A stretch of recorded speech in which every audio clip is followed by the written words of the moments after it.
소통은 스트레스가 많고 생활이 불규칙적인 현대인들에게 무한화사는 한자풀이 그대로 입구. 소아청소년 비만은 사실 전 세계적으로 이 소아청소년 이 다낭성 난소 증후군이 증상이 굉장히 다양하게 세상에 수없이 많은 병이 있는 것처럼 그 병을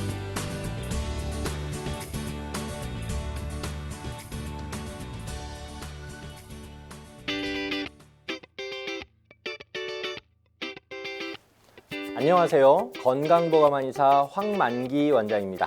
오늘 강의는 갈비뼈골절, 흔히 늑골골절 또는 흉곽골절이라고도 일컬어지는 갈비뼈골절에 대한 과학적 근거를 갖춘 한의학적 치료법에 대해서 말씀을 드려보려고 하는데요. 우선 갈비뼈골절의 개요와 함께 갈비뼈골절에 대한 과학적 근거를 갖춘 한의학적 치료법에 대해서 하나씩 자세히 설명을 드려보도록 하겠습니다. 그럼 오늘 강의 시작하겠습니다.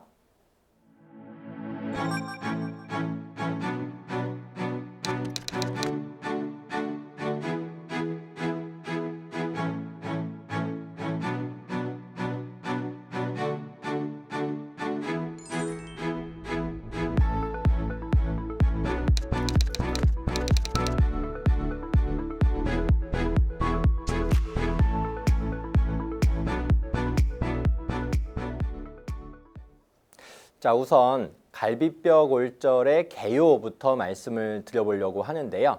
이 흉추와 흉골을 결합해서 흉추라고 하는 거는 이제 척추에 있는 가슴 부위 뒤쪽에 있다 그래서 흉추라고 하고, 흉골은 이 앞쪽에 있는 거죠. 그래서 뒤에 있는 흉추와 앞쪽에 있는 흉골을 결합해서 흉곽을, 그러니까 뭔가 이렇게 성곽처럼 뭔가 이렇게 하나의 케이지, 울타리라고 하죠. 울타리를 이루는 걸 이제 곽이라고 표현하는데, 이 가슴에 있는 울타리, 흉곽을 이루는 활 모양의 뼈가 바로 이 갈비뼈, 늑골이라고 하는 거죠. 좌우 대칭으로 총 12쌍이 존재를 하고 있고요.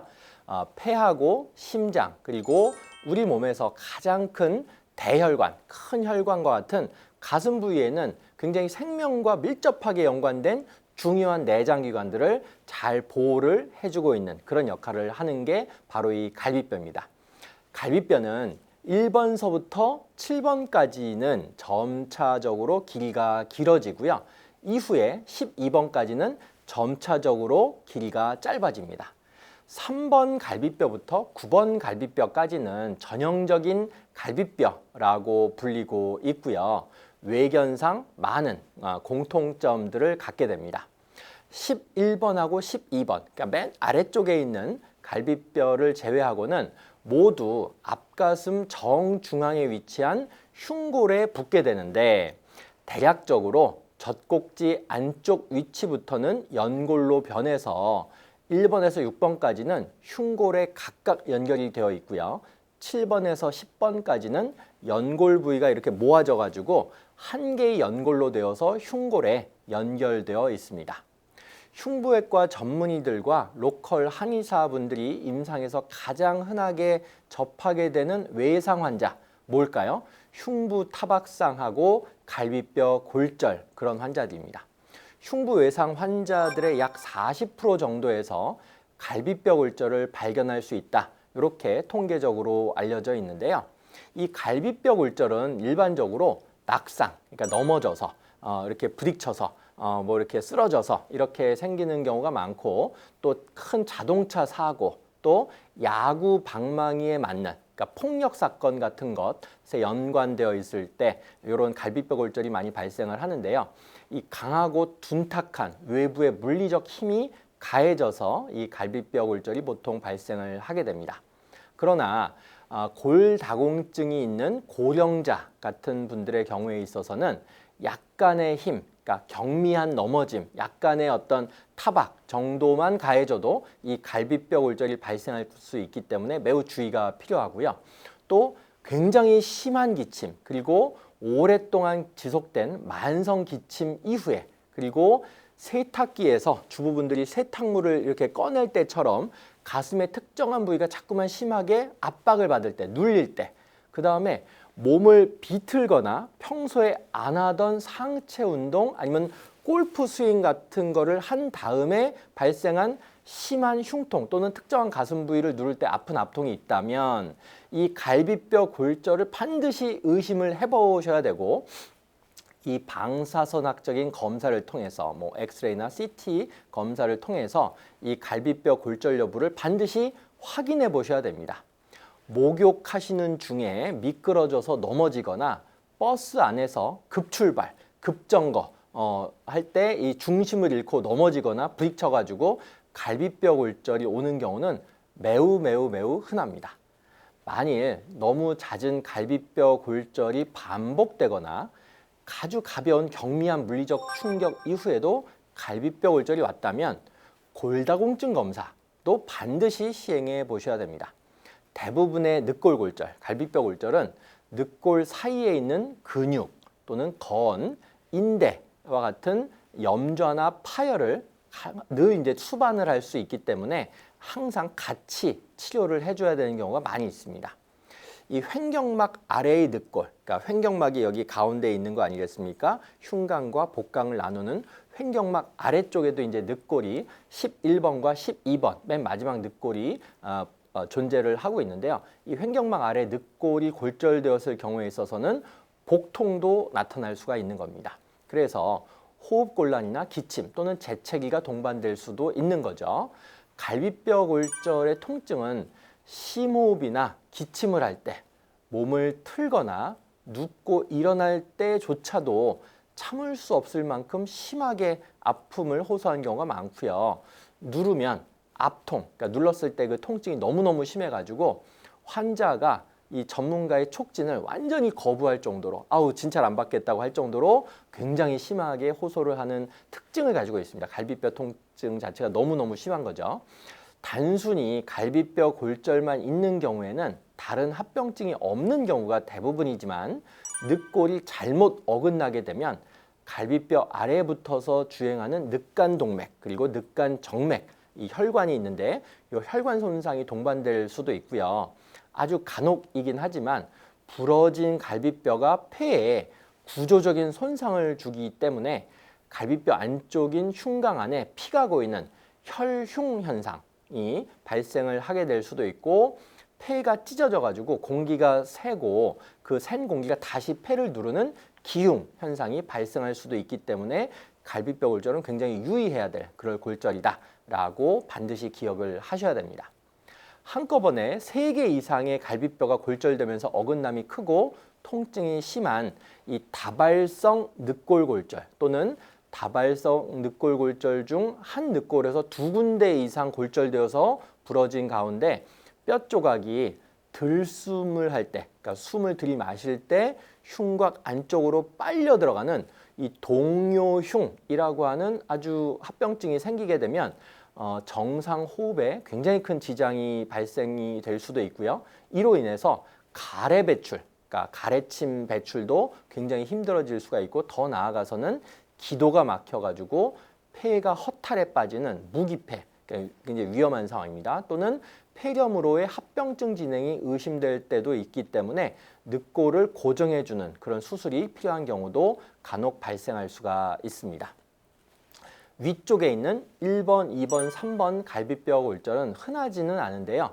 혹시나 만일 여러 가지 이유로 발생이 되었다라고 한다면 그 물리적 외상성 충격이 매우 강하였음을 추정할 수가 있고요. 팔로 가게 되는 신경과 쇄골화 동맥, 쇄골화 정맥과 대동맥의 손상까지도 동반이 될 수 있기 때문에 매우 주의를 해서 관찰하셔야 됩니다. 또 11번, 12번 갈비뼈 골절이 의심이 되는 경우에는 복부 내, 아까 제가 11번, 12번은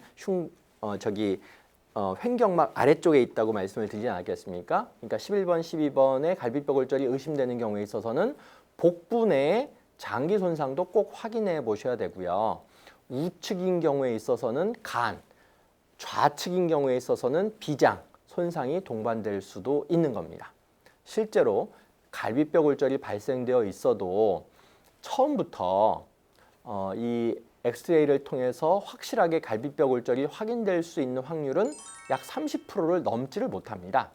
이것은 갈비뼈의 끝선이 어긋남으로 판단할 수밖에 없는 원천적인 한계를 가지고 있기 때문이고요. 또한 앞쪽 중심부 늑골일 경우에 있어서는 연골로 이루어져 있어서 방사선 이 투과성이 존재하기 때문에 이 방사학적인 영상이 잘 맺히지 않기 때문에 그렇습니다. 그래서 갈비뼈 골절 여부가 확실하지 않을 경우에 있어서는 이 흉부 CT를 실시하면 조금 더 확실한 그 진단학적 평가가 가능해지죠. 요즘은 3D 조합 영상으로 해가지고 흉곽을 이렇게 돌려가면서 확인을 할 수가 있기 때문에 누구나 직관적으로 이해하기 쉽게 해주고 있고요. 혹시 있을지 모르는 흉곽 내 손상 여부까지도 확인할 수 있기 때문에 이걸 자주 시행을 하고 있습니다. 하지만 이것 또한 연골 부위 골절이라든지 미세한 골절의 확진에는 한계가 있을 수가 있고요. 초기에는 정상이라고 확인되었다 하더라도 시간이 점점 지나면서 호흡, 그러니까 숨 쉴 때 그리고 움직일 때 점차 이렇게 어긋나 가지고 심해져서 나중에 다시 검사를 받았을 때 처음에는 괜찮은데 나중에 보니까 갈비뼈 골절이네 이렇게 진단되는 경우도 매우 흔합니다. 초음파 갈비뼈 검사라고 하는 것도 있는데요. 이 초음파 갈비뼈 검사는 단순 엑스레이 촬영에 비해서는 약 2~3배 정도 골절 여부 확진율이 높다고 알려져 있지만 역시 부위에 따라 좀 진단하는데 어려움이 있을 수도 있고요. 특히 이 비만한 환자들 그리고 유방이 좀 큰 분들, 그러니까 거대 유방 환자분들 같은 경우에는 오히려 이 초음파 검사가 진단율이 떨어져요. 그리고 검사한 전문가의 개인적인 소견에 차이가 좀 다소 발생할 수도 있기 때문에 이 초음파 검사 또한 완전한 검사라고 하기는 좀 어려울 수 있다. 이렇게 이해하시면 좋으실 것 같아요. 이 확진된 진단서의 필요성이 커지고 있기 때문에 뭐 이렇게 어떤 폭력 사건 이런 것들도 얽혀 있는 부분이 있기 때문에 진단서가 굉장히 중요하거든요. 그래서 흉통이 일주일 이상 지속되거나 흉통이 점점 더 악화되는 경우에 있어서는 수상 후 일주일, 그러니까 상처를 받은 지 일주일 후부터는 이 동위 원소를 이렇게 주사해서 촬영하는 골 주사 검사, 그러니까 본 스캔이라고 하는 보통 이제 본 스캔이라고 하거든요. 본 스캔 검사를 시행하게 되면 미세한 골절의 경우까지도 발견된 가능성이 매우 높아지고요. 1년이 넘은 과거의 이제 골절과의 구별도 가능합니다. 그러나 이것 또한 이 늑골의 염증성 병변이라든지 암 등에 의한 경우와 이 잘 구별이 안 되는 단점이 있기는 합니다. 또 늑골 초음파나 골 주사, 본 스캔 검사는 내부 장기 손상 여부는 확인할 수 없다라고 하는 명백한 단점도 존재하고 있습니다. 이 갈비뼈가 골절되면 다른 뼈의 골절 치료와는 달리 이 붕대로, 석고붕대로 고정한다거나 깁스를 할 수가 없다는 최대의 단점이 있습니다. 다만 골절 일주일 후부터는 주변 조직이 뼈를 좀 받쳐주기 시작하고 3주차 정도서부터는 통증이 조금씩 누그러들게 되고 약하게 부러졌을 경우에 있어서는 보통 4주에서 8주, 그러니까 한두 달 정도 지나면서 뼈가 이렇게 자연적으로 저절로 이렇게 붓게 됩니다. 인체의 뼈 중에서 이 골절이 됐을 때 상대적으로 빨리 잘 아무는 편에 속하는 뼈가 바로 이 갈비뼈입니다. 이 팔다리 골절같이 유합을 위해서 고정해서 움직이지 못하게 되면 호흡할 수가 없죠. 그렇기 때문에 기껏해야 복대 같은 것을 좀 겹쳐서 조이거나 부드러운 쿠션으로 압박을 가해서 고정하는 게 전부라서 초기에 가슴 통증을 완화시켜줄 진통제를 이렇게 처방받는 경우가 보통입니다. 일반적이죠. 가슴 통증, 이 흉통으로 기침을 잘 못해서 만일에 이 객단 배출이 잘 안 되게 되면 이 무기폐라든지 폐렴과 같은 이 합병증으로 오히려 입원하는 경우가 생길 수도 있고요. 특히 폐의 염증성 이 기저질환, 예를 들어서 폐렴이나 폐결핵이나 늑막염 같은 거를 앓고 있던 기저질환으로 가지고 있던 분이나 만성 호흡기 질환으로 평소에도 숨이 찬 사람에게 늑골골절이 우연하게 발생을 하게 되면 굉장히 치명적인 결과를 초래할 수도 있기 때문에 매우 각별히 주의를 해볼 필요가 있는 겁니다. 갈비뼈가 골절이 되면 절대 안정을 취해야 한다고 오해하는 분들이 굉장히 많으세요. 그런데 가만히 있는 것보다는 최대한 어느 정도 좀 이렇게 약간의 불편함이 있다 하더라도 최대한 많이 걸어 다니시는 것이 좋습니다. 왜냐하면 갈비뼈가 골절되었다고 해서 그저 그냥 가만히 와상, 그러니까 누워만 있으면 노년층, 그러니까 60세, 65세 이상인 어르신분들 같은 경우에는 폐렴이라든지 또 젊은 분들 같은 경우에는 이 폐포에 물이나 이물질이 들어가서 폐가 좀 쪼그라드는 무기폐에 걸리기 쉽기 때문에 그렇거든요. 이 걸어서 폐를 좀 움직여줘야 폐렴과 무기폐 같은 합병증 위험도가 낮아지게 됩니다. 이때 상체 움직임은 당연히 최소화하셔야 되겠죠. 하체를 주로 써가지고 움직이셔야 된다는 얘기입니다. 보통 통증이 유발되지 않는 자세는 별로 문제가 없으며 같은 맥락으로 객단 배출이 용이하고 심폐기능 회복과 혈행순환을 위한 가벼운 산책 같은 통증이 없는 하체 운동은 이 갈비뼈 골절 시에도 많이 권장이 되고 있습니다.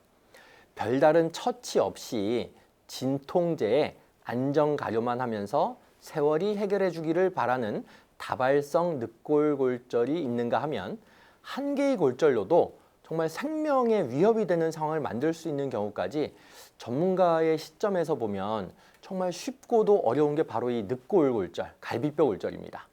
실제 임상에서 보면 특히 최근에 이 골프의 재미를 들리신 골프에 완전히 푹 빠진 골프 초심자분들, 그러니까 비기너분들 같은 경우에 이 다발성 늑골골절로 고생하면서도 쉬지 않고 골프 연습에 매진하는 너무너무 저희가 봤을 때는 우직함을 넘어서 약간 바보 같은 그런 경우도 많이 보게 됩니다. 통증은 정말로 주관적인 것임을 깨닫는 순간이기도 한 거죠.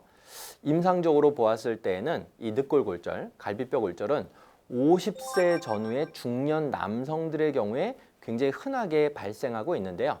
이거는 준비되지 않은 상태에서 갑자기 심한 운동을 시작하거나 몸통의 한쪽에 치우쳐가지고 무리한 힘이 계속 반복적으로 가해졌거나 아니면 몸통의 뒤틀림이 너무 과도했거나 운동 전후에 골다공증을 비롯한 기존 질병을 갖고 있던 경우 이렇게 네 가지로 요약이 될 수가 있는 겁니다. 젊은 시절부터 조금씩이라도 꾸준하게 운동을 해오지 않았던 50세 이후의 중년 남성분들이 갑자기 골프 클럽을 들고 휘두르다 보면은 운동 시작 6개월 전후에 이 갈비뼈 골절 당하시는 경우가 임상적으로 굉장히 많습니다. 골프를 시작하고 6개월 전후가 기본 스윙에 좀 숙달이 되시고 비거리에 욕심을 내서 다운 스윙에 이제 힘을 가하기 시작하는 시기이기 때문에 더 그런 겁니다. 사람 욕심이라고 하는 게 참 끝이 없어서 1m 거리라도 더 멀리 이렇게 볼을 보내고 싶은 욕심은 이 초심자분들, 비기너이든 아니면 로핸디 선수이건 다 마찬가지인데요. 이 주말에만 골프 하시는 주말 골퍼일수록 이때밖에 시간이 없기 때문에 굉장히 이렇게 내 뭔가를 보여줘야지 그러면서 굉장히 무리한 힘을 쓰게 마련이 되는 거죠. 그러니까 이때 이제 사고가 잘 나니까 주의해야 되겠다. 이렇게 정리해 볼 수가 있을 것 같습니다. 다음은 갈비뼈 골절에 대한 과학적 근거를 갖춘 한의학적 치료법에 대해서 말씀을 드려보려고 하는데요. 이 갈비뼈 골절 치료를 했을 때 치타박일방이라고 하는 아주 유명한 일본의 처방이 있습니다. 이 특정한 한약이 양약보다 더 우수한 효과를 보인다고 하는 것을 입증한 최근에 일본 논문 하나를 소개해 보겠는데요. 이 치타박일방이라고 하는 것은 천궁, 박속, 천골, 계지, 정향, 대황, 감초 등으로 이루어진 굉장히 단촐한 처방으로서 일본에서는 한방 제제약으로 이미 출시가 되어 있습니다. 갈비뼈 골절이 발생했을 경우에 통증 그리고 염증 조절을 위해서 비스테로이드성 항염증 제제, 그러니까 엔사이드 계열이라고 이제 보통 표현을 하는데 이런 양약이 일반적으로 많이 처방이 되고 있는데요.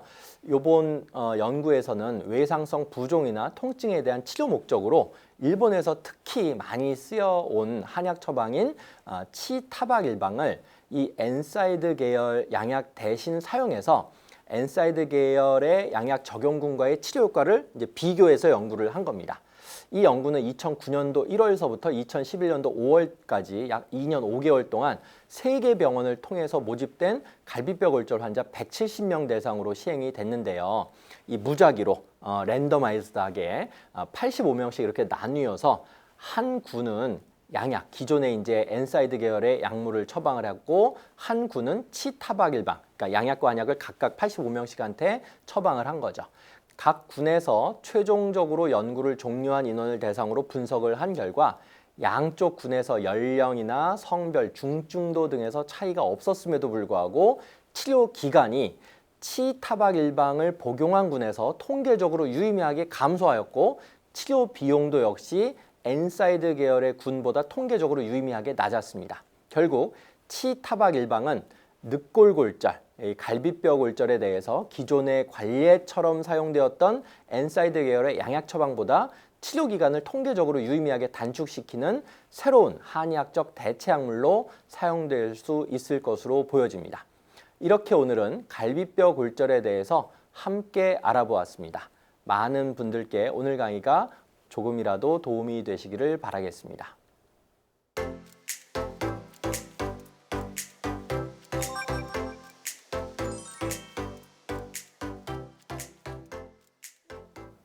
건강 Q&A, 많은 분들께서 갈비뼈 골절에 관해서 질문을 주셨는데요. 그중에 다음과 같은 질문이 있었습니다. 오랫동안 골다공증이 있었던 저희 어머님께서 얼마 전에 자동차 사고로 인해서 우측 6번에서 9번 갈비뼈 골절상이 있으셨습니다. 평소 치아도 별로 안 좋으신 상황이라서 영양 공급도 시원치 않아서 골절 회복이 많이 늦어질까 봐 자식으로서 너무 걱정이 되는데요. 갈비뼈 골절 회복에 도움이 될 수 있는 좋은 음식을 좀 추천해 주세요 라고 하는 질문이 있었습니다. 굉장히 좀 곤혹스러우신 상황이실 거라고 생각이 되어지는데요. 저는 이렇게 좀 답변을 드리고 싶었습니다. 첫 번째로 치아가 안 좋으신 어르신분들에게 있어서 갈비뼈 골절 후유증 관리에 있어서 도움되는 음식으로는 우선 자두를 추천을 드릴 수가 있을 것 같은데요. 자두에는 뼈 건강에 굉장히 좋은 비타민 K가 아주 많이 들어가 있습니다. 이 비타민 K는 뼈가 만들어지는 대사 과정을 촉진해서 골 밀도 자체를 높여줘요. 그리고 골절을 회복시켜주고 골절 후유증을 극복하는 데 있어서 아주 많은 도움이 됩니다. 또 자두에는 항산화 물질 중에 하나인 폴리페놀도 굉장히 많이 함유가 되어 있거든요.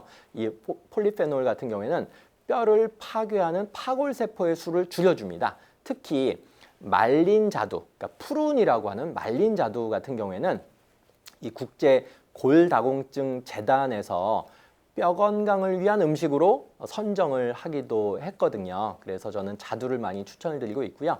그리고 비타민 K, 구리, 붕소 같은 미네랄하고 비타민도 많이 풍부하기 때문에 노인분들의 일반 건강에도 상당히 도움이 된다. 이렇게 먼저 말씀을 드릴 수 있을 것 같고요.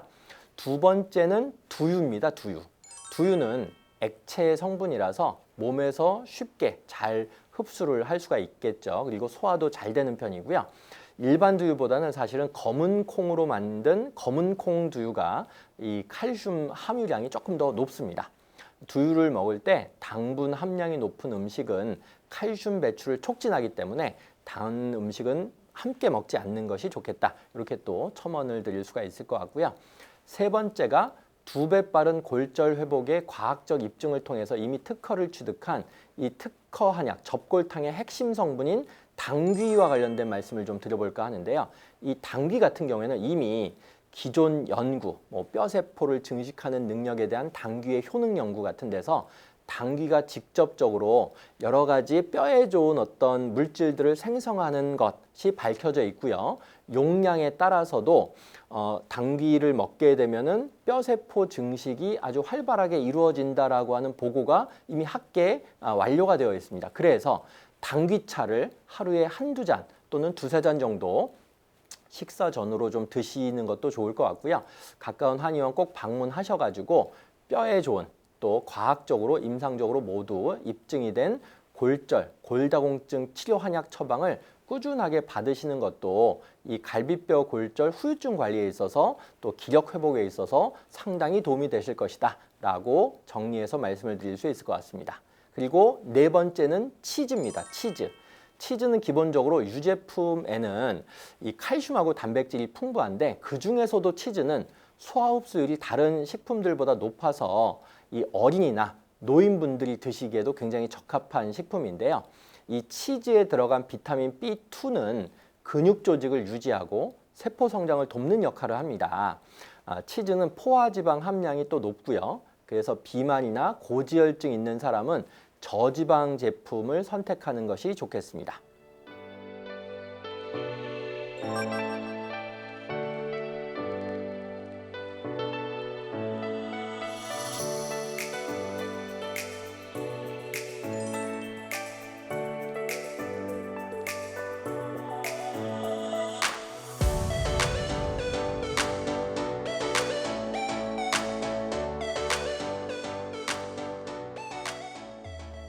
건강보감 이제 마칠 시간입니다. 오늘은 갈비뼈 골절, 늑골골절, 흉곽골절에 대한 과학적 근거를 갖춘 한의학적 치료법에 대해서 자세히 말씀을 드렸는데요. 갈비뼈 골절은 초기에는 정상이라고 확인되었다가도 시간이 점점 지나면서 호흡 그리고 움직임으로 인해서 점차 어긋남이 심해져서 나중에 다시 검사를 받았을 때 갈비뼈 골절로 진단받는 경우가 너무나 많다고 아까 말씀을 드렸고요. 낙상이나 좀 역동적인 운동하는 중에 갈비뼈에 부상이 있으셨던 분들 같은 경우에 통증을 느끼신다면 지체하지 마시고 꼭 정확한 진단을 받으시기를 당부를 드리겠습니다. 그럼 다음 시간에도 함께 하시면서 여러분 건강에 많은 도움이 되시기를 바라겠습니다. 감사합니다.